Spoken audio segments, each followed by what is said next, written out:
You never know when life is about to change. One moment you're at the top, skilled, respected, untouchable. The next, you're nothing. No job, no home, no future. Nathan never imagined he'd end up on the streets. He wasn't lazy. He wasn't reckless. He had spent 15 years designing some of the most advanced car engines in the world. His hands had built systems that powered the future. Yet here he was, forgotten, ignored, invisible. The world had moved on without him.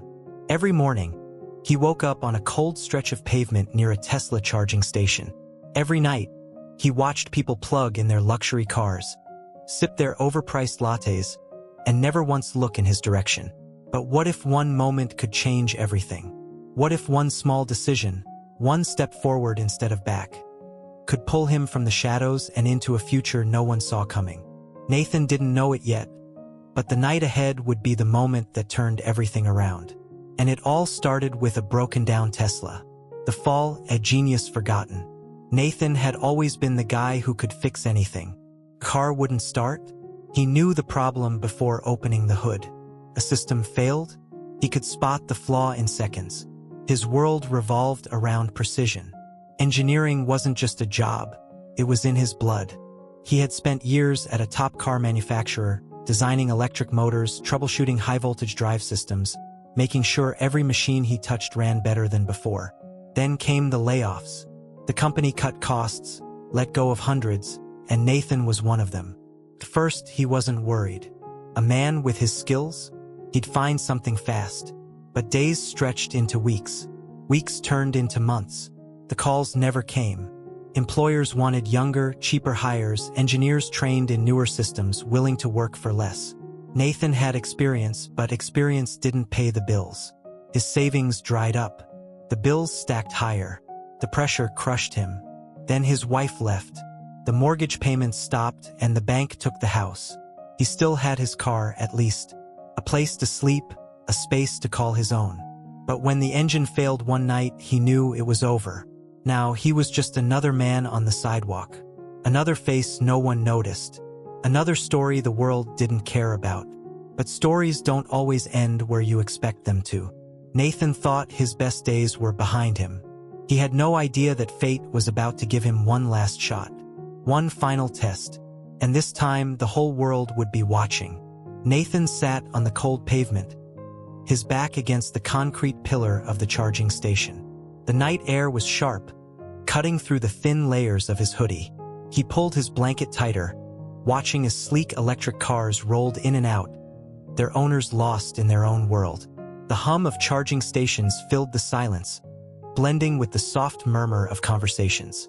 Wealth moved around him like a current he could never swim in. Men in tailored suits checked stock prices on their phones. Women in luxury coats sipped coffee, barely acknowledging the world outside their bubbles.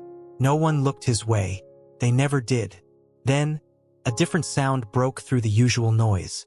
Car tried to start. Failed. Tried again. Still nothing. Nathan's ears perked up. He knew that sound. The distinct clicking, the stalled reboot. This wasn't a dead battery. This was a system failure, something buried deep in the software. If the startup sequence didn't complete properly, the car wouldn't move no matter how many times you tapped the screen or restarted the app. A small crowd gathered. A few people whispered. Some glanced at their own cars as if worried they might be next. The owner stood by the driver's side, phone pressed to his ear, pacing. Frustration showed in his movements, the clipped tone of his voice. Nathan exhaled. He could fix it. He knew exactly what was wrong. But who would listen to a man in torn jeans and shoes with more holes than fabric? He shook his head and turned away. It wasn't his problem. Then the man's voice cut through the air. Damn it! I have somewhere to be. This isn't supposed to happen. Nathan frowned. That voice, it was familiar. He stole a glance. The man moved under the glow of a streetlight, his face momentarily visible. Sharp features, unmistakable presence. Nathan's breath caught in his throat. Elon Musk. For a second, his mind went blank. The richest man in the world stood a few feet away, cursing at a stalled Tesla. Nathan had spent years designing drive systems, debugging electric motors, solving problems just like this.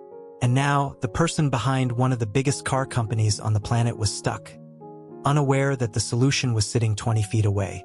His fingers twitched. He should walk away, stay quiet, let someone else handle it. But he couldn't. Nathan pushed himself up, stepping forward before his brain could talk him out of it. The crowd barely noticed him as he approached. He cleared his throat.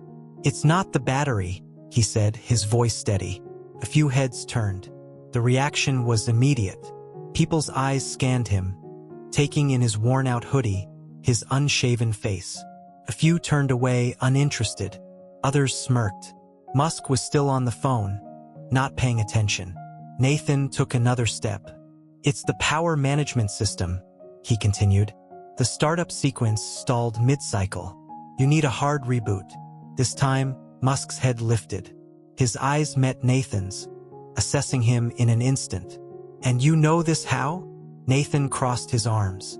15 years in automotive engineering, specialized in high-voltage drive systems. The crowd fell silent.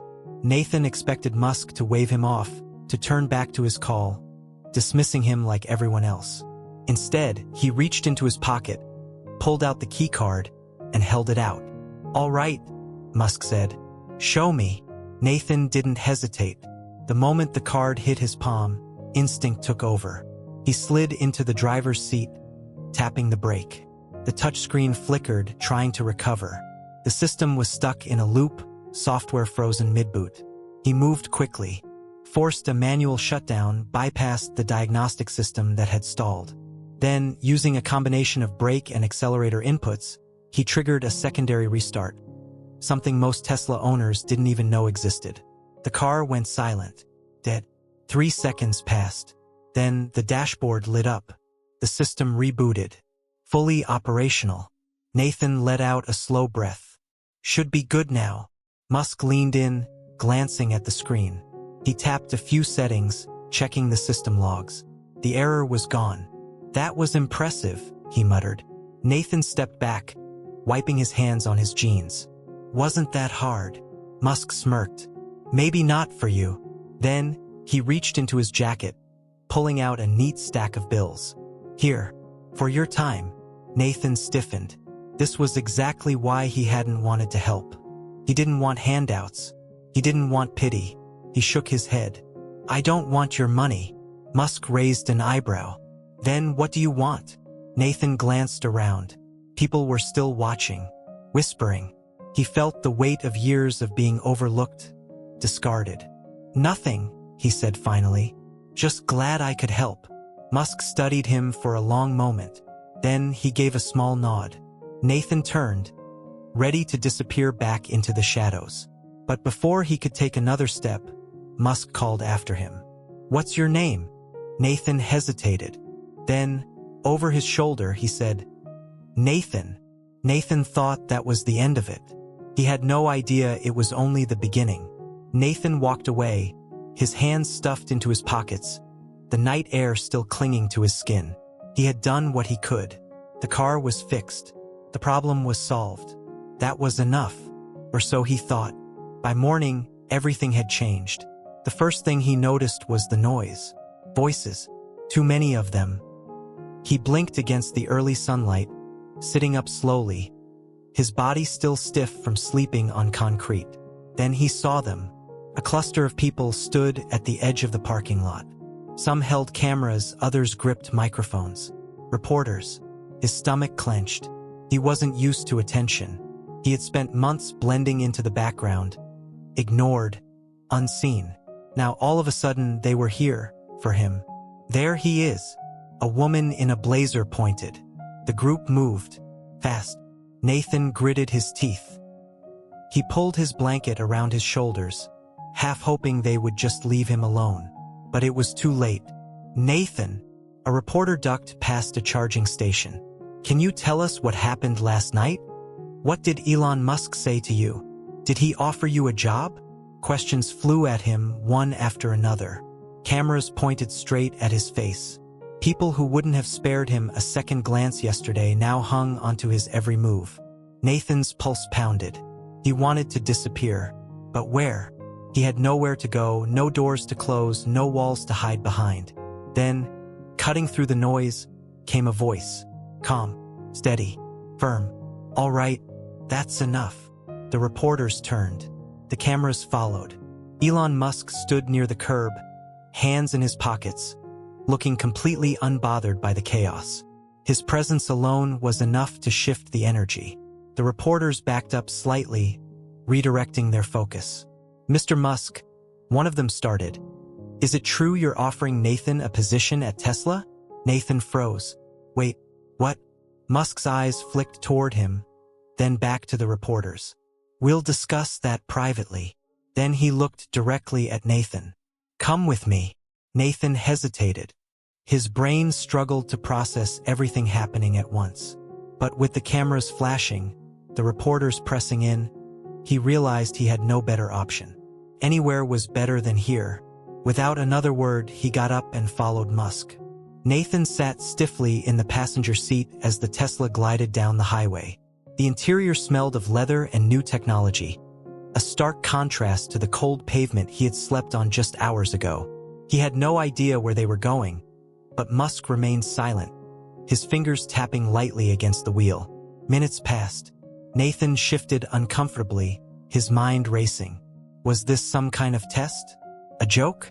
A charity stunt? Finally, Musk spoke. You really didn't want the money? Nathan exhaled, shaking his head. I didn't help for that. Musk nodded as if considering something. Most people would have taken it and walked away. Nathan turned to the window. I fix things because that's what I do, not for a payout. A smirk tugged at Musk's lips. That's rare. The Tesla pulled off the highway and approached a sleek, glass-covered building. Nathan's chest tightened as he read the sign ahead. Tesla Engineering Headquarters. For the first time in years, he was stepping into a world he thought he had lost forever. The security gate lifted, and they drove through. Musk parked near a side entrance and stepped out. Come on. Nathan hesitated for only a second before following. Inside, the building buzzed with energy. Engineers in crisp polos moved between workstations, discussing projects Nathan could only imagine. Glass walls revealed labs filled with half-assembled motors and experimental drive systems. It was a playground for problem solvers. He barely had time to take it in before Musk led him to a large workspace. A group of engineers stood around a table, their expressions tense. Here's the deal, Musk said, nodding toward a disassembled motor. This system has been giving my team hell for weeks. Diagnostics keep failing, and no one can figure out why. Nathan stepped closer. Even at a glance, he could tell it was different. Not a standard issue. Experimental. Musk folded his arms. They're about to scrap the whole thing and start over. Nathan crouched beside it, running his fingers lightly over the components. He didn't need schematics to understand what he was looking at. One of the engineers, a woman with sharp eyes and a name tag that read Patel, crossed her arms. You want him to fix what we couldn't? Musk didn't blink. I want to see if we overlooked something. Nathan ignored the skepticism. He wasn't here to argue. He was here to solve. His fingers traced the cooling manifold, his mind working faster than his hands. He ran through the usual culprits: power flow, heat management, mechanical alignment. Then he felt it, a slight obstruction, barely noticeable. Grabbing a small tool, he loosened a bolt and reached inside. When he pulled his hand back, a tiny piece of debris rested on his palm. This, he said, holding it up, this is your problem. Silence fell over the lab. Patel took the fragment, examining it under the light. Her frown deepened. It must have come loose during assembly, another engineer muttered. We ran a dozen software diagnostics. None of them would have caught this. Musk grinned. But he did. Nathan wiped his hands on his jeans. Like I said, I fix things. Patel wasn't convinced. She glanced at Musk. That could have been luck. Musk raised an eyebrow. You want to test him again? She didn't hesitate. Yes. She grabbed a tablet and swiped through a series of schematics. We've got another problem.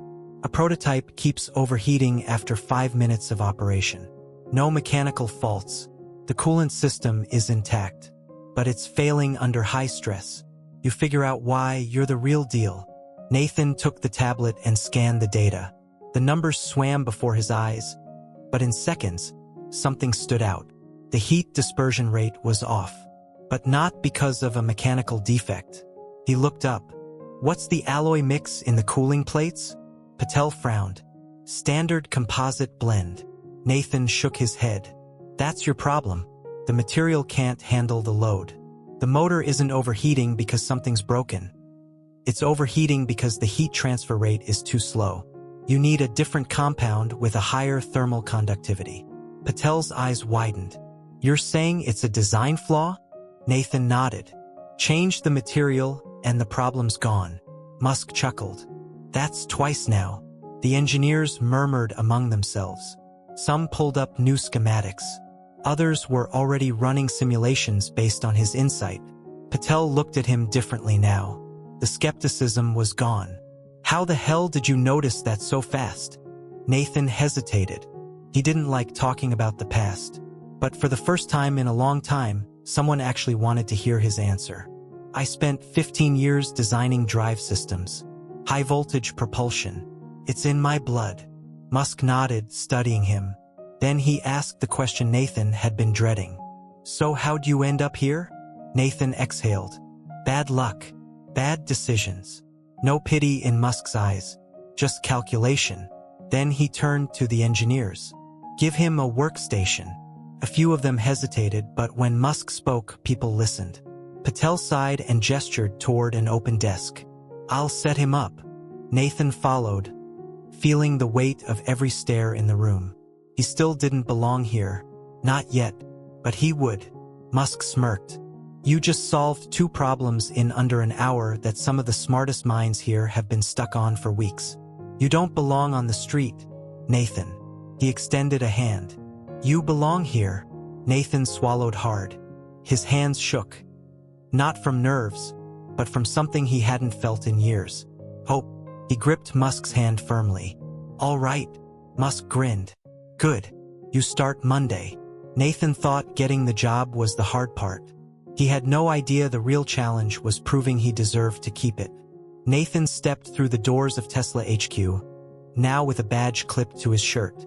His workstation was set up, his tools arranged neatly, but everything still felt unreal. Just days ago, he had been another face in the crowd, ignored and unseen. Now he had a place here, a role to fill, a team to prove himself to. The first few days were rough. Some of his co-workers didn't say much. Others watched him out of the corners of their eyes, waiting for him to slip up. Patel handed him reports without much of a greeting, her skepticism still lingering. Nathan didn't blame them. He had walked in off the street. No resume, no references, just a fluke encounter with Musk and 2 lucky fixes. In their eyes, he hadn't earned anything yet. So he worked. He stayed late, double-checking every circuit, analyzing every error log, solving problems before they became problems. He didn't complain, didn't ask for help. The first real test came on Wednesday. A prototype's energy recovery system kept failing under high torque. No one had figured out why. Hours had been wasted running simulations, tweaking software, adjusting hardware. Nathan skimmed the data, then walked over to the vehicle, crouching beside the open panel. He traced a cable, checking the connectors. After a moment, he nodded. This harness is misaligned, he said. It's creating resistance in the feedback loop. That's why the system keeps shutting down. A mechanic frowned. We checked the wiring already. Not this section, Nathan replied, tapping the point of failure. You rerun the diagnostics now, and I guarantee it'll pass. They tested it. It worked. Patel raised an eyebrow, but this time, there was no doubt in her expression, just recognition. By the second week, she wasn't just handing him assignments. She was asking for his input. By the third, Musk pulled him aside. You're one of the sharpest engineers I've got. By the fourth, he got his first paycheck. Nathan stared at the slip of paper for a long time. It wasn't the numbers that mattered. It was what it meant. It meant he wasn't invisible. It meant he wasn't broken. It meant he still had something to give. That night, instead of curling up near the supercharger station, he checked into a motel. The shower ran hot, washing away months of exhaustion. He stood in front of the mirror, staring at his reflection. For the first time in years, he recognized the man looking back.